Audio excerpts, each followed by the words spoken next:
Hi everybody, I just thought I would make a little video on how I get my candles ready to go into curing. So all of these look pretty good for the most part. Their tops are smooth, their wicks are in the center. This one needs a little bit of a touch up, so for this one I'm going to do is just this. Honestly, this looks like one of my kids got into it, which happens often after I get candles made and just leave them on my table.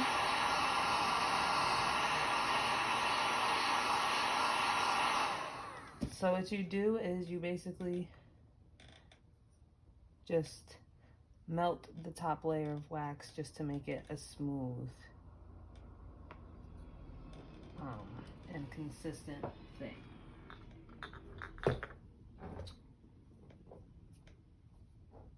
Okay. But that's basically what we're gonna do with all of these is just smooth out the tops and make sure the wicks are centered.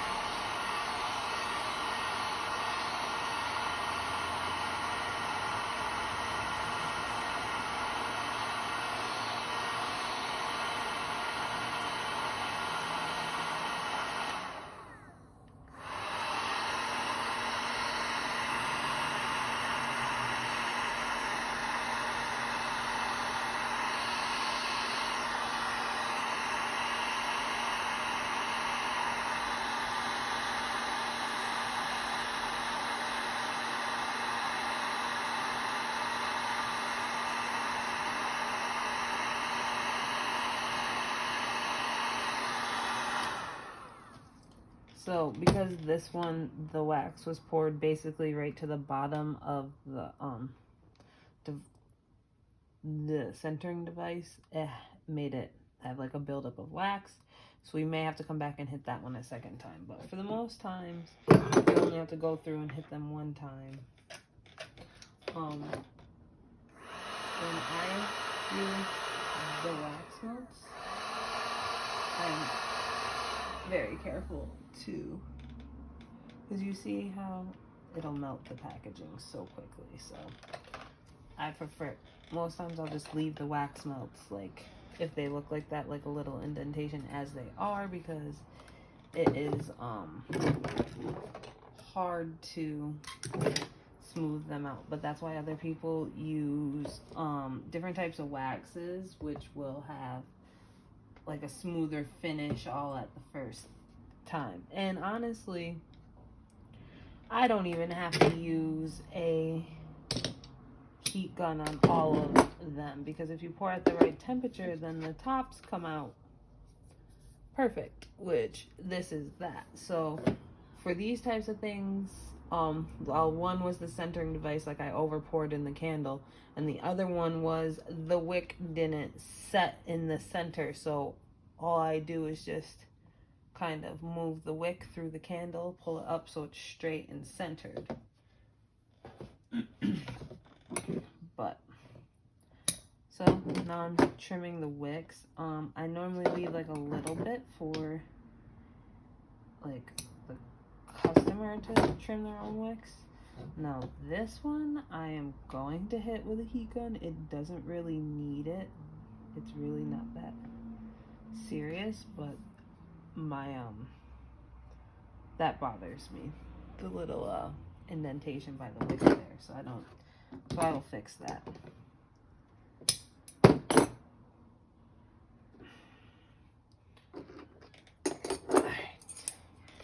So today I'm going to actually melt down all my things and sanitize them. Maybe I should do a video on that. I might do a video on how I clean all of my materials. So this one was also another perfectly smooth candle. These are not not smooth if you overfill them, is what I've learned. And these ones that, uh-oh, I should have.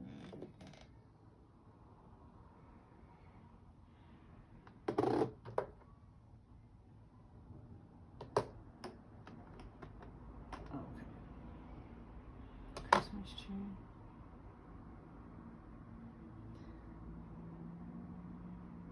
This is you.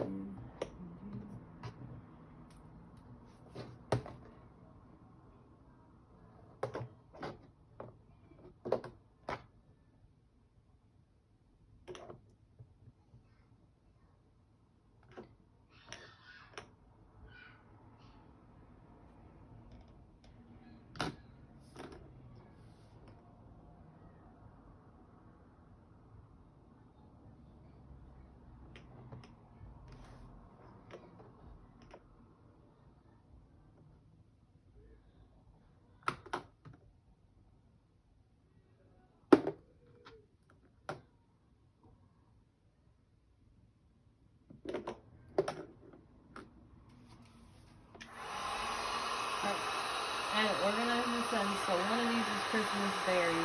Oh, I should have known by the wood, honestly. I never thought about that. But how I have them labeled already, I can tell by which ones are open. But these are overfilled, so these are going to be very messy to clean up. That I never worked with this kind of. This is my first time working with these vessels, so it's definitely a learning curve sometimes.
So these we will let sit again. I have all the labels made. I took some time yesterday and made a bunch of labels.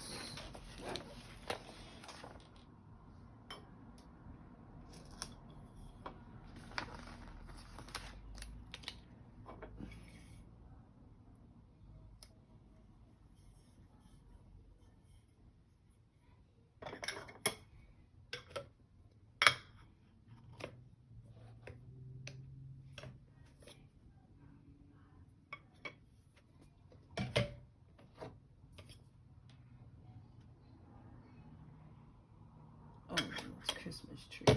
I didn't make the labels for Christmas tree.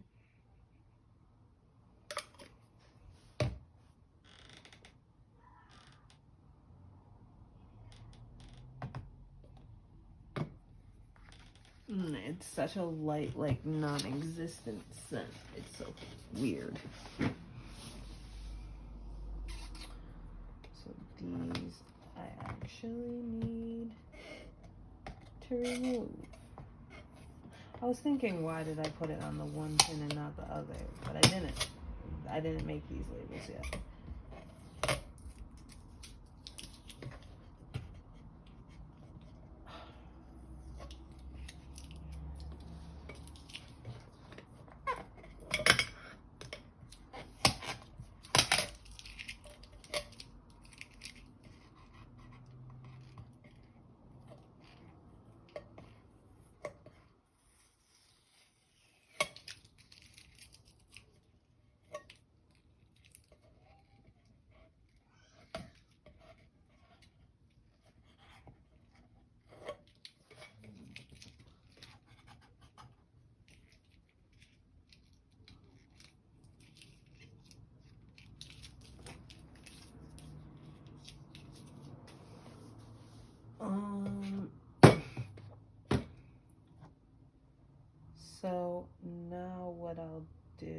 See, now look, I hit that with the heat gun, and now it shows the imperfections that is actually there.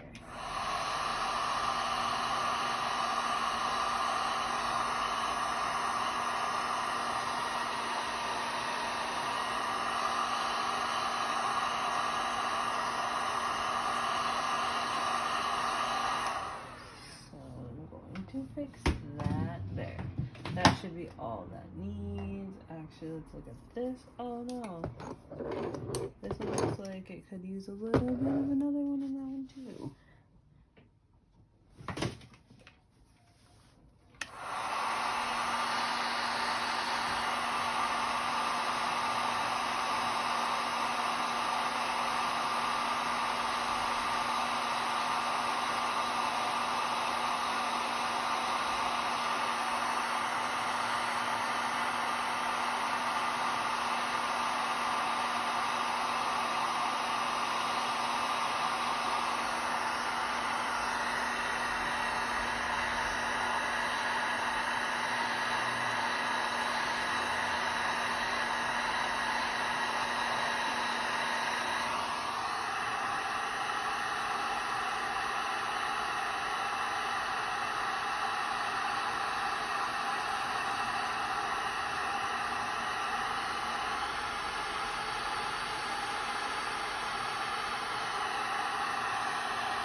Check the rest of these.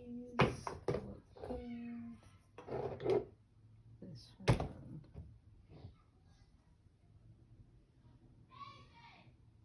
Looks good. Sorry if you hear my children arguing in the background. I have the door closed and they are downstairs, but still. They can get pretty loud sometimes. So, oh, I'll do this one.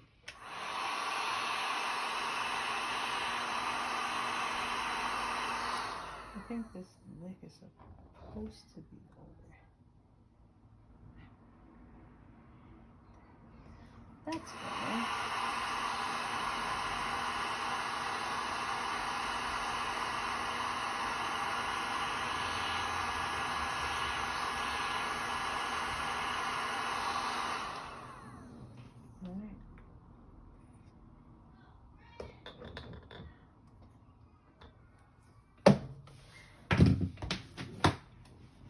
So that is a little bit of what we do to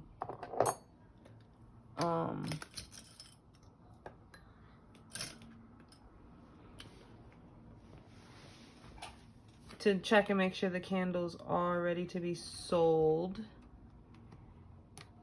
Obviously I don't want them to look messy and stuff. I know sometimes they do due to shipping and stuff like that, but that's kind of out of my control, how hot the warehouses are or the trucks or how cold they are or the weather. I have looked into getting ice packs to ship with, and it's kind of expensive, so I'm gonna look into that more, but it's coming up to the winter time, so I don't think I'll have as much of an issue now with shipping. So all of these will be going on my website within the next few days. These I am going to also put in my website. I don't know how much I'm going to put them for sale for yet, but they're cute. I'm also going to try to get some more of these jars because I liked those. They were good. And I think I might like them more than this one, but I'm not really sure which I like better, so they're about the same amount. Alright guys, thanks for stopping by. I hope you like what you saw. I hope you think, I hope you enjoyed kind of learning a little bit what it's like to, what goes into making candles and making sure that they're ready to be shipped out and they look good and they burn correctly. Like, subscribe, and share, please. Please share us out, because the more you share us out, the more people will be introduced to us and Lennox's story, and that is the main goal, is to get Lennox's story out there and, you know, help us help Lennox, but also help other families like ours. Soon I will have a link for an actual not a GoFundMe, but a type of GoFundMe type of link to go to Lennox's service dog, and it goes directly to 4Paws. So it cuts out me being the middleman of trying to get the money to them. This link the money will be sent directly to them and put in Lennox's funding account. So that makes my job easier, and also can make you guys feel a little bit better about donating to Lennox. But also just remember that when you purchase candles, I take a lot of the money that I profit from this and basically put it all to Lennox's fund, service dog fund. Or if any things that Lennox needs, like Lennox does have a lot of needs outside of the service dog that we have to cover. So thanks for the support as always, and we will catch you next time.